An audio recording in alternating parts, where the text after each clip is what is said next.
दोस्तों, क्या आपका 2018 या 2023 का टेट क्वालिफाइड सर्टिफिकेट अब बेकार हो चुका है?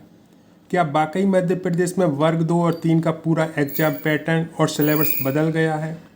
और सबसे बड़ा सवाल, अतिथि शिक्षक के स्कोर कार्ड में डाटा नॉट फाउंड क्यों लिखा आ रहा है? और जनजाति विभाग और शिक्षा विभाग के ट्रांसफ़र की क्या नीति है, क्या अपडेट है? अगर आप भी एमपी में सरकारी शिक्षक बनने का सपना देख रहे हैं दोस्तों, तो रुकिए, सोशल मीडिया पर चल रही आधी अधूरी खबरों के जाल में मत फंसिए। आज के इस वीडियो में हम किसी भी अफवाह पर नहीं बल्कि आधिकारिक सरकारी आदेश और ड्राफ्ट नियमों के आधार पर आपको इन तीनों सवालों के सटीक और प्रामाणिक जवाब देंगे। वीडियो को अंत तक जरूर देखिए, क्योंकि एक भी जानकारी छूटी तो आपकी बरसों की मेहनत दांव पर लग सकती है। आपके सभी सवालों के जवाब दूं उससे पहले नई तबादला नीति, वरिष्ठ अधिकारियों ने शिक्षकों को दिए निर्देश, 90% से कम ई अटेंडेंस तो तबादले नहीं होंगे। दोस्तों, इस वक्त की सबसे बड़ी खबर है, नई शिक्षा तबादला नीति के तहत शिक्षकों के स्थानांतरण की प्रक्रिया शुरू हो गई। इसी सिलसिले में शिक्षा विभाग की वीडियो कॉन्फ्रेंस में वरिष्ठ अधिकारियों ने साफ निर्देश दिए हैं कि जिन शिक्षकों की ऑनलाइन ई अटेंडेंस 90% से कम है, उन्हें नई प्रक्रिया के तहत ट्रांसफर का लाभ नहीं मिलेगा। मई और जून में ग्रीष्मकालीन अवकाश होने के कारण विभाग इस बार अप्रैल तक के आंकड़ों के आधार पर ही पात्रता तय कर रहा है। जिन शिक्षकों की सेवाएं अवधि सिविलियन के 3 साल पूरे नहीं हुए, उन्हें भी इस प्रक्रिया से बाहर रखा जाएगा।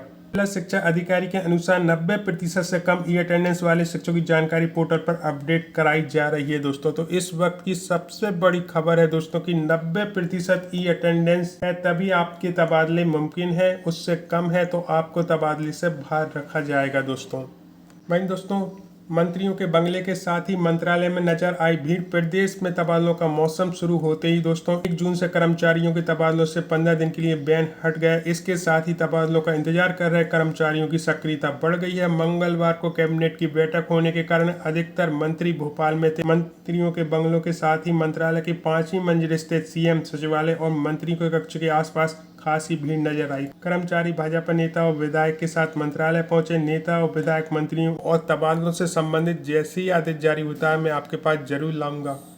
दोस्तों, सबसे ज़्यादा पूछे जाने वाला सवाल यही है कि 2018 या 2023 के पास आउट कैंडिडेट 2026 में फिर से एग्जाम देना हुआ क्या?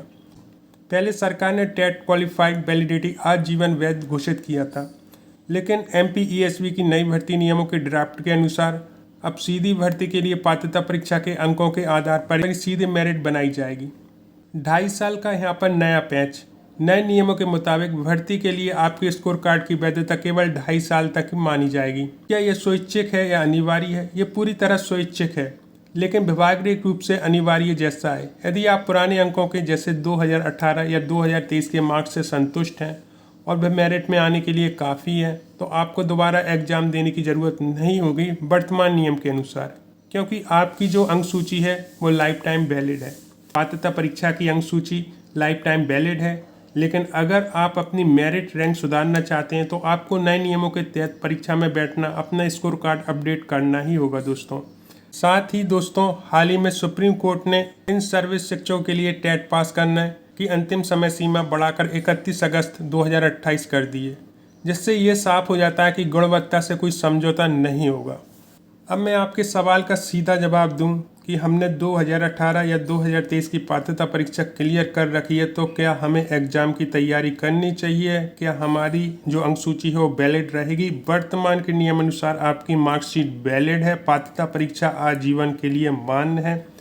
लेकिन मैं फिर भी कहूँगा दोस्तों कि जिस तरह से नियमों में चेंजेसन किया जा रहा है, आप हाथ पे हाथ रखें ना बैठें, अपनी तैयारी जारी रखें, क्योंकि यदि आपको एग्ज़ाम देना पड़ा तो आपको जो मेन सब्जेक्ट है उस पर फोकस होना चाहिए, क्योंकि उसी से आपकी ज्वाइनिंग होनी है। दोस्तों, मेन सब्जेक्ट पे पकड़ बनाए रखें। मेरे हिसाब से मेरा सजेशन यही है। वर्तमान नियम कहता है कि आपकी जो पात्रता परीक्षा है वो लाइफ टाइम वैलिड है, लेकिन नियम चेंजेसन हो रहे हैं। दोस्तों, अब आते हैं दूसरे बड़े कन्फ्यूजन पर। सिलेबस 25 नंबर का एमपीजेके तथा नेगेटिव मार्किंग का क्या सच है? परीक्षा का अंक विभाजन नए बदलावों के संकेत के अनुसार परीक्षा का मुख्य फोकस आपके मेन सब्जेक्ट पर रहेगा।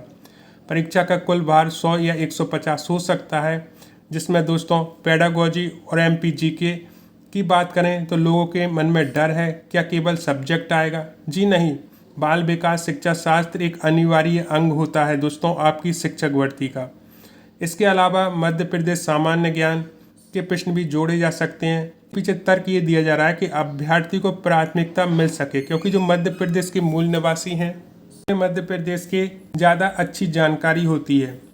वहीं हम बात करें नेगेटिव मार्किंग की दोस्तों, नए पैटर्न में बदलाव आपको देखने को मिल सकता है, लेकिन यहाँ पर नेगेटिव मार्किंग लागू करना थोड़ा सा मुश्किल दिख रहा है। तैयारी के लिए आप जो है NCERT की बुक पढ़ें दोस्तों, MP की GK की प्रमाणिक बुक पढ़ सकते हैं। नोटिफिकेशन का इंतज़ार करे बिना अपना जो मेन सब्जेक्ट है उस पर पकड़ बनाए रखें, जिससे कि आपको लाभ मिल जाएगा दोस्तों। बहुत से लोग कन्फ्यूजन के चक्कर में अपनी पढ़ाई को टाइम नहीं दे पाएंगे। वहाँ यदि आप अपने मेन सब्जेक्ट पर फोकस कर पाए नोटिफिकेशन आने तक, तो आपकी नियुक्ति 100% पक्की है दोस्तों। तीसरा सबसे ज़्यादा सवाल पूछा गया अतिथि शिक्षकों को लेकर डाटा नॉट फाउंड की समस्या। पोर्टल पर अपडेट या डिजिटल वेरिफिकेशन की तकनीक कमियों के कारण कई अतिथि शिक्षक अनुभव प्रमाण पत्र स्कोर कार्ड नहीं जोड़ पा रहे हैं। इसके लिए शिक्षा विभाग जल्द ही कोई सुधार या विशेष विंडो नोडल अधिकारियों के माध्यम से वेरिफिकेशन की प्रक्रिया कर सकता है। फिर से पैनिक ना हो दोस्तों, अपने संकुल से लगातार संपर्क बनाए रखें, क्योंकि इस विषय में जो है शिक्षा विभाग भी अवगत है दोस्तों, और बहुत जल्दी इस पर कोई ना कोई अपडेट आने की उम्मीद हम कर सकते हैं। वहीं बात करें शिक्षा विभाग और ट्राइबल विभाग ट्रांसफ़र पॉलिसी की, तो ट्रांसफ़र और ज्वाइनिंग को लेकर दोनों विभागों में हमेशा से कुछ नीतिगत भिन्नताएं रही हैं दोस्तों। सरकारी आदेशों के अनुसार ट्राइबल विभाग जनजाति कार्य विभाग के स्कूलों से शिक्षा विभाग में, और इसके विपरीत ट्रांसफ़र के दोनों विभागों में आपसी सहमति नियमों का कड़ाई से पालन आवश्यक है। ज्वाइनिंग की प्रक्रिया में भी दोनों विभागों की काउंसलिंग सूची अलग अलग जारी की जाती है, ताकि पदों में टकराव न हो सके दोस्तों। सबसे पहले मैं आपसे एक ही बात कहूँगा कि यदि आप ट्रांसफ़र चाह रहे हैं दोस्तों, तो अपनी विभागीय वेबसाइट पर नज़र जमाए रखें दोस्तों, क्योंकि बहुत जल्दी जो है दोनों ही विभाग के आदेश आने वाले हैं, पॉलिसी जारी होने वाली है, और एक अपडेट निकल के और आ रही है कि आगे चल के DPI में आपके जनजाति विभाग के स्कूल मर्ज कर दिए जाएंगे, जिससे कि शिक्षा विभाग ही रहेगा। ट्रांसफ़र है वो दोनों विभागों में आसानी से हो सकेंगे। फिर एक ही पॉलिसी रहेगी जो कि शिक्षा विभाग की रहेगी, और दोनों स्कूलों पर वो लागू की जाएगी दोस्तों। इस संबंध में जो भी अपडेट आएगी मैं ज़रूर शेयर करूँगा। तो दोस्तों निष्कर्ष सीधा है, नियम बदल रहे हैं और कंपटीशन कड़ा होने वाला है। आने सर्टिफिकेट के भरोसे हाथ पर हाथ धरे बैठने का समय अब चला गया है। कमर कस लीजिए और अपनी तैयारी को आज से ही धार देना शुरू कीजिए। अगर आपको सरकार के इन नए फैसलों या नियमों पर कोई भी शंका है तो नीचे कमेंट बॉक्स में अपना सवाल जरूर लिखें। हम आपके हर गंभीर सवाल का जवाब अगली वीडियो में ज़रूर देंगे। ये वीडियो अपने उन सभी दोस्तों के साथ शेयर करें जो वर्ग 2 और 3 की तैयारी कर रहे हैं। ऐसे ही प्रमाणिक खबरों के लिए चैनल को सब्सक्राइब करना और बेल आइकॉन दबाना बिल्कुल ना भूलें। आपने इस वीडियो को देखने के लिए इतना समय निकाला दोस्तों, उसके लिए धन्यवाद।